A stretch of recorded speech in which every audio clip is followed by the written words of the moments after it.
너는 평생 집에서 엄마 치마폭이나 붙잡고 아빠 덕에 살았을 뿐이잖아. 대단히 희생이라도 한 척하지 마. 형은 뭐가 다르지? 돈 냄새 나니까 여기에 얼굴 들이민 거 아니야? 형이 무슨 자격으로 말하는 거야? 너 잘난 척하지 마. 부모님 덕분이 아니었으면 길거리 포장마차도 못 열었을걸. 아버지가 남기신 땀을 두고 형과 제가 벌인 싸움은 법정까지 이어졌습니다. 서로에게 상처를 주고받는 과정에서 가족이라는 울타리가 점점 부서져 갔죠. 하지만 그 끝에 형이 카페에 찾아왔습니다. 그의 진심 어린 한마디는 다시 시작할 수 있는 희망을 줄 수 있을까요? 끝까지 함께 해주세요. 제 이름은 박민정, 45세이고 부산시 서구에 살고 있습니다. 제 인생은 평온하고 단조로웠습니다. 그러나 지난달 아버지 박스무께서 세상을 떠나신 후 모든 것이 달라졌습니다. 아버지께서는 성실하고 헌신적인 분이셨으며 가족을 위해 모든 것을 희생하신 분이었습니다. 그가 남긴 해운대 외곽의 넓은 땅은 단순한 재산 이산의 의미를 가지고 있었습니다. 그것은 아버지께서 한평생 일구신 노력의 결실이었습니다. 해운대는 긴 해변과 평화로운 풍경으로 유명한 곳입니다. 그곳에서 저와 형 박태주는 어린 시절을 보냈습니다. 우리는 그 땅에서 뛰어놀고 아버지가 심으신 나무들 아래서 여름날을 보냈습니다. 하지만 이제 아버지가 돌아가시고 나니 그 아름다운 기억들은 치열한 갈등과 논쟁 속에 묻혀가고 있습니다. 제 형 박태주는 저보다 3살 많습니다. 한때는 가족이 큰 기대를 받으며 유망한 엔지니어로 성공적인 삶을 살았지만 사업 실패로 모든 것을 잃었습니다. 지금 그는 아내와 2 아이와 함께 전세 아파트에 살며 빚더미 속에서 힘겹게 살아가고 있습니다. 반면에 저는 중학교 교사로 안정된 직장과 가정을 이루고 있습니다. 아버지의 유언장이 공개된 날, 가족 간의 분위기는 차갑고 긴장감으로 가득했습니다.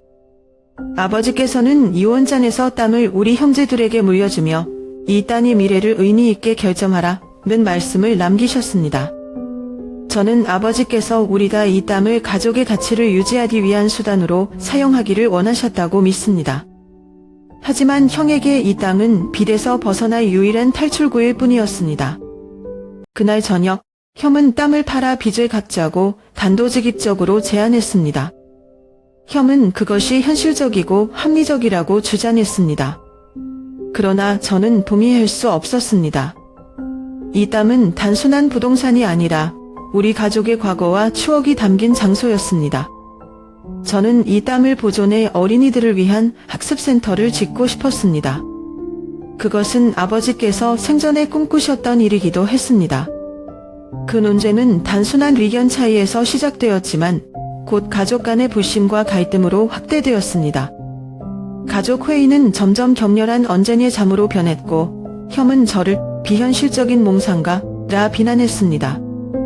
저는 형을 탐욕스럽고 자기중심적이라고 비판하며 맞섰습니다. 해운대의 옛집 앞마당에서 온 가족이 함께 웃고 떠들던 마지막 순간이 아직도 생생합니다. 바다의 파도 소리와 함께 어우러졌던 그 웃음소리는 제가 가장 사랑했던 기억 중 하나입니다. 그러나 지금 해운대를 방문할 때마다 그 평화는 사라지고 대신 공허함과 슬픔만이 남아 있습니다. 저는 이 땅을 지키기 위해 어떻게 해야 할지 몰라 갈등하고 있습니다. 이 땅은 단순한 부동산이 아니라 아버지의 사랑과 희생을 상징하는 곳이기 때문입니다. 하지만 이 땅이 형과 저 사이의 마지막 단절의 이유가 될 운명이라면 저는 끝까지 싸울 준비가 되어 있습니다. 가족, 책임, 그리고 형제 간의 사랑에 대한 깊은 질문들이 이 이야기를 통해 드러나고 있습니다. 앞으로 어떤 결말을 맞이하게 될지, 그리고 그 결말이 우리 가족의 운명을 어떻게 바꿀지 아무도 알 수 없습니다. 우리는 부유하지는 않았지만 늘 사랑과 단합을 중요시하는 부모님 밑에서 자랐습니다. 아버지 닥스무는 손재주가 뛰어난 목수였으며 그의 손끝에서 탄생한 작품들은 단순히 가구 이상의 가치를 지녔습니다. 아버지는 언제나 가족을 우선으로 생각하며 우리가 더 나은 삶을 살 수 있도록 하루하루를 열심히 일했습니다. 어린 시절, 우리는 아버지의 작업실에서 시간을 보내곤 했습니다. 아버지가 톱질을 하거나 망치질을 할 때 나무 냄새와 톱밥의 향기가 가득한 공간에서 우리는 그의 열정을 가까이에서 느낄 수 있었습니다.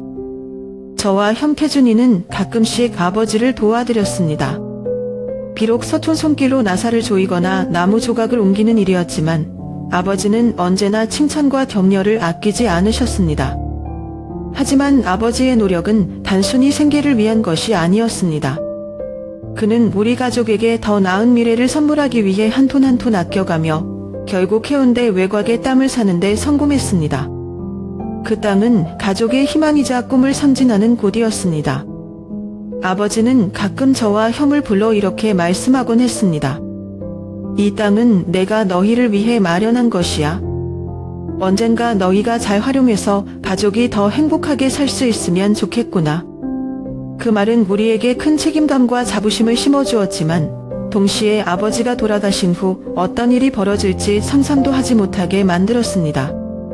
아버지는 항상 형과 저를 똑같이 사랑하셨고 재산을 공정하게 나누길 원하셨지만 안타깝게도 돌아가시기 전 유언장을 남기지 않으셨습니다. 아버지가 돌아가신 후 저는 형태준이가 서울에서 내려온 것을 보고 놀랐습니다. 그는 오랜 세월 동안 서울에서 사업을 하며 거의 가족과 떨어져 지냈습니다. 솔직히 말하면 우리는 서로에게 조금 서먹해져 있었습니다. 하지만 저는 형이 가족을 위해 힘들게 일하는 것을 이해했고 그가 아버지의 빈자리를 함께 채우기 위해 내려온 줄 알았습니다. 그러나 형은 제 예상과는 전혀 다른 의도를 품고 있었습니다. 형은 아버지의 장례식이 끝난 지 얼마 지나지 않아 아버지가 남긴 땅을 자신이 모두 상속받아야 한다고 주장했습니다. 민정아, 내가 장남이니까 이 땅은 내 몫이야. 아버지도 그렇게 원하셨을 거야. 그 말은 제게 번개처럼 충격적으로 다가왔습니다. 형, 아버지는 우리에게 똑같이 나누라고 하셨어요. 형이 장남이라는 이유만으로 모든 걸 가져가겠다는 게 말이 돼요? 하지만 형의 태도는 냉정했습니다. 그는 이미 변호사와 함께 계획을 세우고 있었고 저를 설득하기보다는 명령하는 듯한 태도로 일관했습니다. 민정아, 너도 알잖아. 내가 장남이고 이 재산은 내 책임이야. 너는 이런 걸 관리할 능력이 없잖아. 그 말에 저는 화가 치밀어 올랐습니다. 부산에 남아 부모님을 돌보고 가족을 위해 헌신했던 제 시간이 단지 무의미한 것으로 치부되는 것 같았습니다. 형과의 갈등은 점점 더 악화되었습니다. 처음에는 단순히 의견 차이일 거라고 생각했던 일이 이제는 감정이 섞인 싸움으로 번졌습니다. 형태준은 제가 여동생이라는 이유만으로 가족 재산에 대한 권리가 없다고 주장하기 시작했습니다. 그의 말은 날카롭고 단호했으며 마치 제가 아무런 가치를 지니지 않은 사람인 것처럼 느끼게 만들었습니다.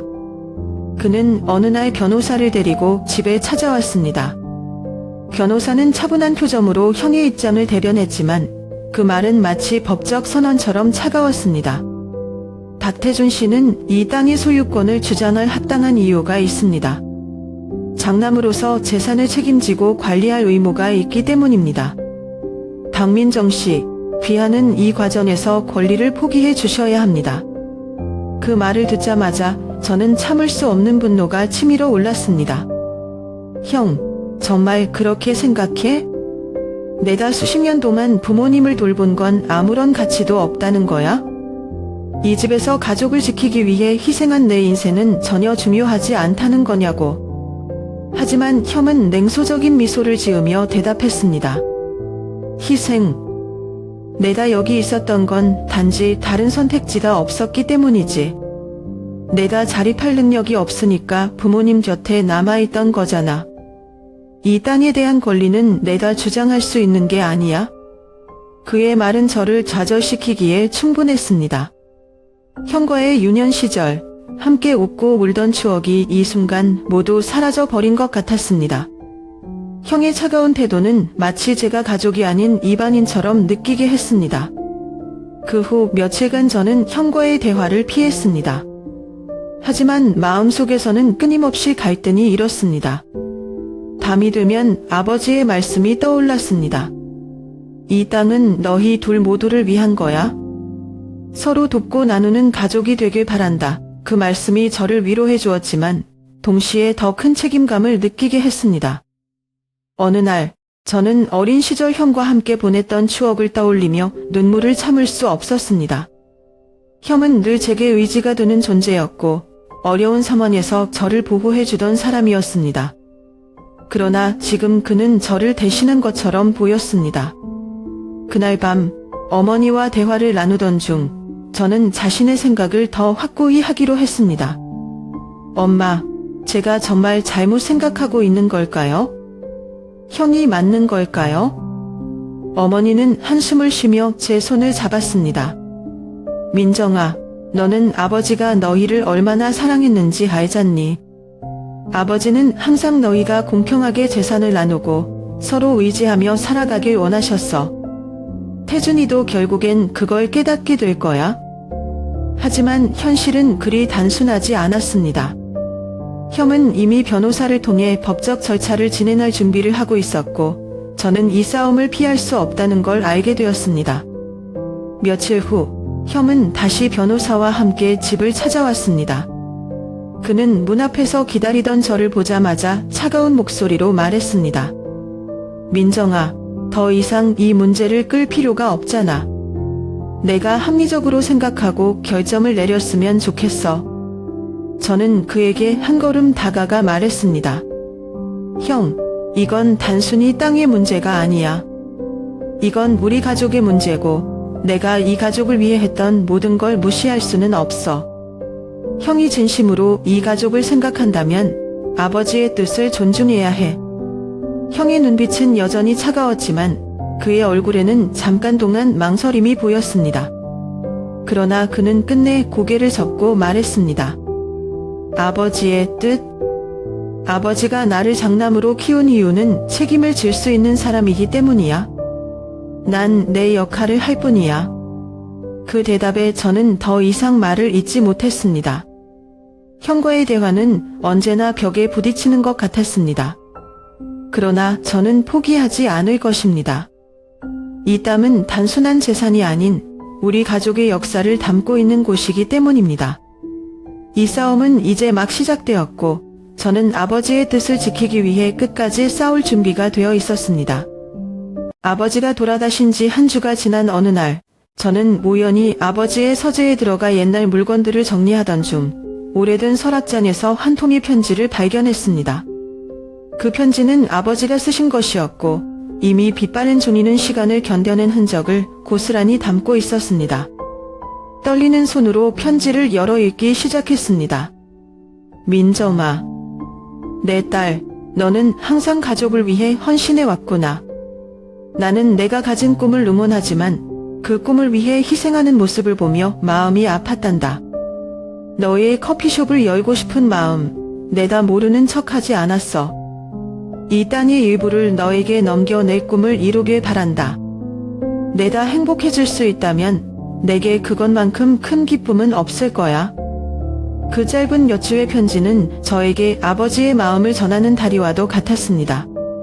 아버지는 제가 부모님을 돌보느라 놓아버린 꿈을 알고 계셨고 그것을 응원해 주셨습니다. 이 편지는 단순한 종이 한 장이 아니었습니다. 그것은 아버지의 사랑과 신뢰를 증명하는 상징이었고 동시에 제가 이 싸움을 이어갈 이유가 되었습니다. 며칠 동안 저는 이 편지를 들고 어떻게 해야 할지 고민했습니다. 형 태준과의 갈등은 이미 극에 달했지만 이 편지를 형에게 보여주는 것이 최선일지 확신할 수 없었습니다. 그러나 아버지의 뜻을 제대로 알리는 것이 옳다고 판단했고 결국 가족회의를 소집하기로 결정했습니다. 가족회의 날, 저는 형과 어머니, 그리고 형의 변호사가 모인 자리에서 조심스럽게 편지를 꺼냈습니다. 형, 이 편지를 읽어봐. 아버지가 쓰신 거야. 아버지는 내가 이 땅의 일부를 사용해서 커피숍을 열기를 바라셨어. 형은 편지를 읽고 나서 얼굴이 굳어졌습니다. 그는 곧바로 편지를 테이블에 던지며 냉소적으로 말했습니다. 이게 무슨 의미가 있지? 이건 법적 효력이 없는 그냥 편지일 뿐이야. 내가 이런 걸로 내 결점을 바꿀 수 있을 거라고 생각하니? 저는 화가 치밀었지만 최대한 침착하게 말했습니다. 형, 법적 효력이 있든 없든 이건 아버지의 진심이 담긴 거야. 아버지가 내게만 모든 것을 맡기길 원했다고 정말 생각해? 우리 둘 다 똑같이 사랑하셨잖아. 하지만 형은 화를 참지 못하고 소리를 질렀습니다. 아버지가 정말 너에게 이런 걸 원하셨다면 왜 이원장에 남기지 않으셨겠어? 이제 이 땅을 팔아서 내 빚을 갚아야 해. 내 감정은 중요하지 않아. 그의 말은 너무나 차가웠고 어머니조차 당황한 얼굴로 저를 바라보았습니다. 저는 형의 변호사를 보며 차분히 물었습니다. 변호사님, 이 땅을 당장 팔아야 한다는 법적 의무가 있나요? 아니면 아버지의 뜻에 따라 시간을 두고 논의할 여지가 있나요? 변호사는 잠시 망설이다가 대답했습니다. 현재로서는 땅을 팔아야 할 법적 의무는 없습니다. 하지만 형님께서 비상환을 위해 당하게 원하신다면 논의가 필요할 겁니다. 형은 다시 한번 화를 내며 자리에서 일어났습니다. 시간 낭비야. 난 이미 결정했어. 땅은 팔 거야. 더 이상 내가 끼어들 여지는 없어. 저는 형의 말을 들으며 손을 꼭 쥐었습니다. 아버지의 편지는 제게 희망과 용기를 주었지만 이 싸움이 얼마나 험난할지 다시 한번 깨닫게 되었습니다. 형의 태도는 단호했고 그의 마음을 바꾸는 일이 쉽지 않을 거라는 걸 알았습니다. 법적 절차를 피할 수 없다는 것을 깨달은 저는 결국 변호사의 도움을 받아 이 문제를 법정으로 가져가기로 했습니다. 처음에는 형 태준과의 싸움이 이 정도까지 커질 거라고는 상상하지 못했습니다. 하지만 형의 단호한 태도와 무례한 발언들은 제가 물러설 수 없게 만들었습니다. 법정에서의 날들은 제 인생에서 가장 긴장되고 고통스러운 시간이었습니다. 형은 단순히 자신의 입장을 주장하는데 그치지 않았습니다. 그는 자신을 지지하는 친구들과 친척들을 법정의 증인으로 데려왔습니다. 그들은 하나같이 제가 감사할 줄 모르는 사람, 이녀, 부모님을 이용해 이익만 챙기려 했다고 말했습니다. 그들의 말은 제게 상처를 주었고 법정에서 형과 눈을 마주칠 때마다 형의 냉소적인 표정은 저를 더욱 외롭게 만들었습니다. 그러나 저는 가만히 당하고만 있지 않았습니다. 제 편에는 어머니가 계셨고 변호사는 철저히 준비된 자료와 증거를 제시하며 저를 도왔습니다. 법정에서 어머니는 담담하지만 단호한 목소리로 증언했습니다. 민정이는 항상 우리 곁에서 힘이 되어 주었습니다.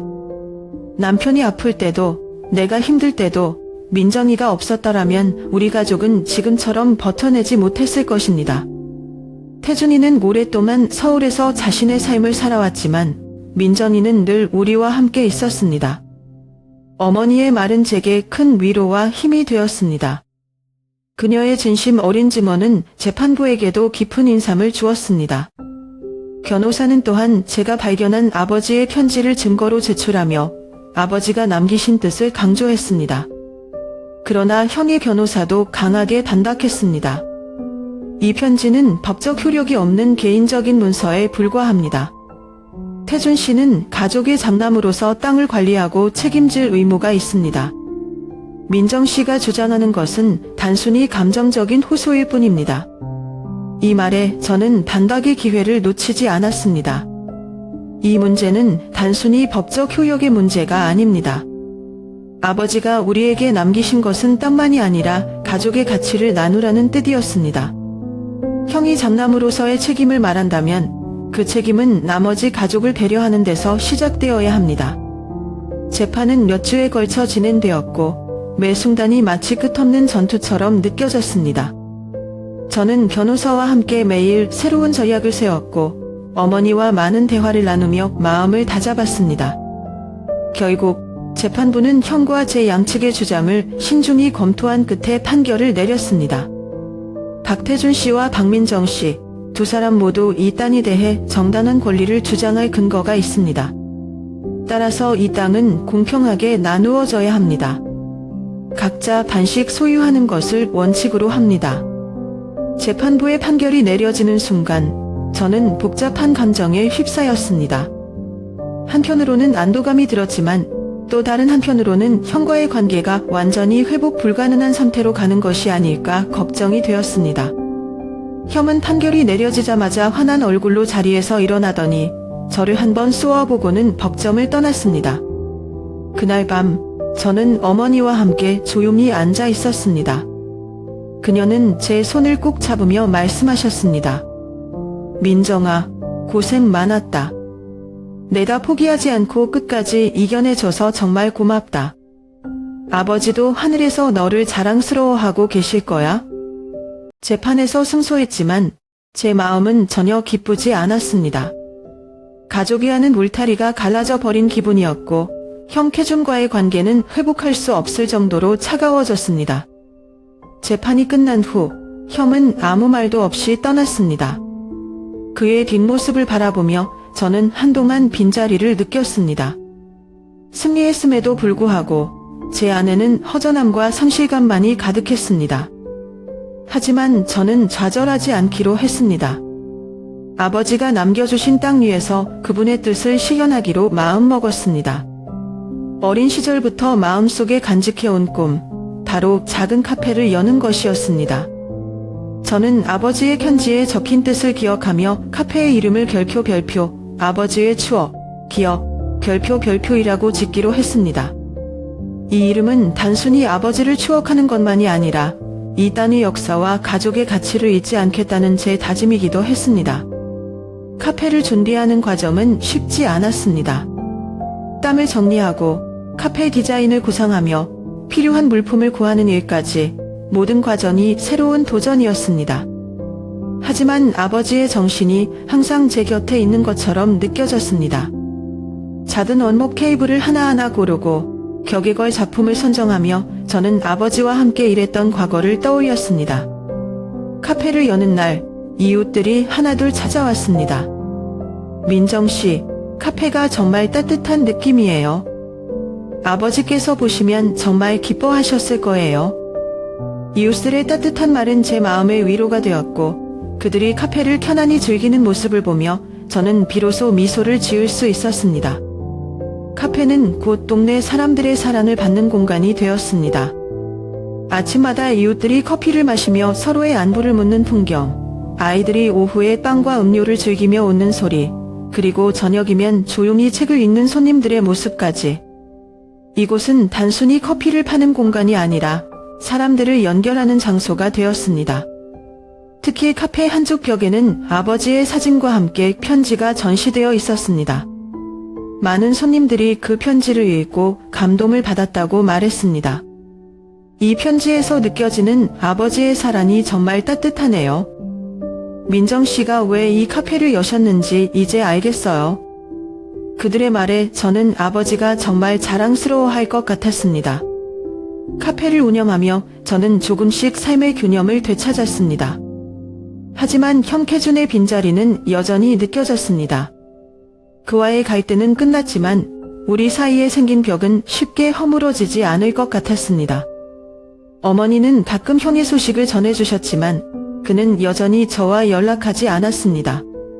어느 날 저녁 카페 문을 닫으려던 순간 낯익은 그림자가 문 앞에 서 있었습니다. 형이었습니다. 그는 말없이 카페 안으로 들어와 주위를 둘러보았습니다. 한동안 아무 말 없이 서 있던 그는 격에 걸린 아버지의 사진과 편지를 바라보다가 조용히 한마디를 했습니다. 민정아, 여기가 정말 좋구나. 아버지가 정말 자랑스러워 하셨을 거야. 형캐준이 카페에 나타난 날은 평범한 하루처럼 시작되었습니다. 아침에는 이웃들이 와서 커피를 즐기고 점심에는 학생들이 와서 조용히 공부를 하며 시간을 보내는 그런 날이었습니다. 저녁 무렵 손님들이 하나둘씩 떠나가고 있었고 저는 카운터 뒤에서 정리를 하고 있었습니다. 그런데 문이 열리는 소리가 나더니 익숙한 그림자가 문턱에 나타났습니다. 형이었습니다. 형은 몇 초 동안 카페 문 앞에 멈춰 서 있었습니다. 그의 눈빛은 마치 어디로 가야 할지 모르는 사람처럼 방황하고 있었지만 동시에 무언가를 찾고 있는 듯 했습니다. 저는 그의 모습을 보고 마음이 복잡해졌습니다. 형, 여긴 무슨 일로 온 거야? 제 질문에 그는 잠시 아무 말도 하지 않았습니다. 그러다 천천히 카페 안으로 들어와 주위를 둘러보았습니다. 아버지의 사진과 편지가 걸린 벽 앞에서 잠시 멈추더니 그 앞에 놓인 의자에 앉았습니다. 여기가 내가 말했던 카페구나. 그는 낮은 목소리로 말했습니다. 좋네. 아버지가 좋아하셨겠어. 그 말을 듣는 순간 제 가슴 속에서 무언가가 흔들리는 듯 했습니다. 그동안 재산 문제로 싸웠던 형의 차가운 모습이 아닌 제가 알고 있던 형의 따뜻한 년이 스쳐 지나갔습니다. 형, 커피 한 잔 줄까? 저는 그의 표정을 살피며 조심스럽게 물었습니다. 그는 고개를 끄덕이며 대답했습니다. 그래, 부탁할게. 저는 커피를 내리며 그의 손이 떨리는 것을 느낄 수 있었습니다. 형이 카페에 찾아온 이유가 무엇인지 알 수 없었지만 이 순간이 우리 관계의 새로운 시작이 될 수도 있다는 희망이 생겼습니다. 커피를 그의 앞에 놓고 저는 조용히 그와 마주 앉았습니다.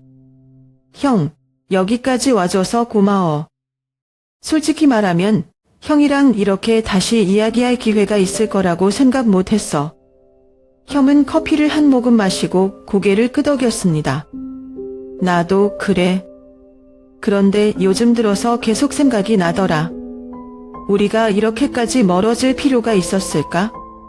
그의 말에 저는 잠시 말을 잇지 못했습니다. 형이 그런 생각을 하고 있었다는 사실이 놀랍기도 했고 동시에 안타깝기도 했습니다. 형, 그동안 나도 많이 생각했어. 우리 싸운 것도 법정까지 간 것도 결국엔 다 아버지의 뜻을 제대로 이해하지 못해서 그런 것 같아. 형은 깊은 한숨을 내쉬며 고개를 끄덕였습니다. 그래, 맞아. 아버지가 원하셨던 건 우리가 서로 도우면서 살아가는 거였을 텐데 나는 그걸 무시하고 내 욕심만 앞세웠던 것 같아. 그의 목소리에는 후회와 미안함이 담겨 있었습니다. 저는 그의 진심이 느껴졌고 그 순간 우리 사이의 벽이 조금씩 허물어지는 것을 느꼈습니다. 형, 나도 완벽하지 않았어. 내 이점만 생각하느라 형의 상황은 제대로 보지 못했어. 우리가 이렇게 얘기할 수 있어서 정말 다행이야. 그날 밤 형과 저는 카페 한 구석에서 오랜 시간 대화를 나눴습니다. 어린 시절의 추억부터 시작해 각자의 어려움과 후회, 그리고 앞으로의 관계에 대한 이야기까지 모든 것을 털어놓았습니다. 그날 이후 형과 저는 조금씩 관계를 회복하기 시작했습니다.